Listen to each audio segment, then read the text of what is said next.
Hello dear subscriber, welcome to another blog. তো guys, সবাইকে good morning. এখন বাজে ঠিক 8টা, আর আজকে সূর্য উঠেছে, বাট বাইরের অবস্থা যদি দেখেন তাহলে আবার বিস্মিত হয়ে যাবেন। তো আমি বাইরের সিনারিটা এখনই দেখাচ্ছি। দেখুন, বাইরে রোদ, বাট নিচ দিয়ে হচ্ছে বরফ পড়ে আছে। তো বাইরে থেকে রোদটা পুরো রুমে ঢুকে যাইতেছে, এই জন্য মানে দেখতে সুন্দর লাগছে, তাই ভাবলাম যে আপনাদেরকেও দেখাই। বাবা গুড মর্নিং, বাবা গুড মর্নিং, বাবা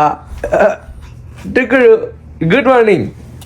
আজকের যে টেম্পারেচার বাইরে, এটা যদি আপনারা জানেন একদম অবাক হয়ে যাবেন, কারণ আজকে বাইরের টেম্পারেচার হচ্ছে -14°C। এই অবস্থায় বাইরে আই থিঙ্ক একটুও যাওয়া যাবে না, কারণ পুরা মানে কাঁপুনি দিয়ে উঠবে শরীর, আমি যতই জ্যাকেট পরি না কেন। তো চেষ্টা করব বাইরে যাওয়ার, বা একটু মানে মাইনাস থেকে একটু কমলে বাইরে যেতে পারবো, তারপরে এটা চাইলে আমি ক্লিন করতে পারি। তো আপাতত এখন ব্রেকফাস্ট করব। গাইস দেখেন, আমার বাচ্চারা সে টুকুরো টুকুরো খেলতেছে, এটা ওরা দাদু আর দাদা শিখাই দিছে। তো বলো তো টুকুরু বলো, 1 2 3 টুকুরু করো, টুকুরু বল আসতে। বাবা ব্যথা, বাবা ব্যথা, বাবা আমার তো ভয় লাগতেছে যে পাইছে রে। তুমি ব্যথা পারে কিছু বললা না কেন? ওকে। তো গাইস, আমি একটু জাস্ট মেল চেক করতে গিয়েছি, আর আমার বাবু রুম থেকে আমাকে এভাবে দেখছিল। ঠান্ডা বাবা, ঠান্ডা বাবা, শোনো শোনো শোনো শোনো শোনো। ও বাবা, এত ঠান্ডা। আমার হাত দেখো, হাত দেখো, বড় বড় হয়ে গেছে পুরো। দেখো, ধরো ধরো, এখানে ঠান্ডা, কিচ্ছু ফিল হয় না। অনেক রোদ উঠছে, বাট আজকের এত রোদ উঠার পরও হচ্ছে আজকে -14°C। তো -14° সাথে রোদ, মানে দেখতে কেমন একটা লাগতেছে, আমার কাছে অদ্ভুত লাগতেছে। অনেক শীত আজকেও, তাও রোদের তাপের কারণে একটু থাকতে পারতেছি।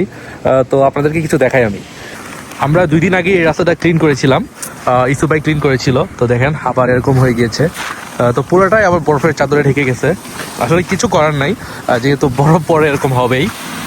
এখানে আমি আর 1 মিনিটও থাকতে পারবো না, কারণ এত বাতাস এই সাইডে আসতেছে। তো চলে যাই, আপনাদেরকে জাস্ট দেখাতে আসছিলাম যে 2 দিন আগের কাহিনী আর আজকের কাহিনীও সেম।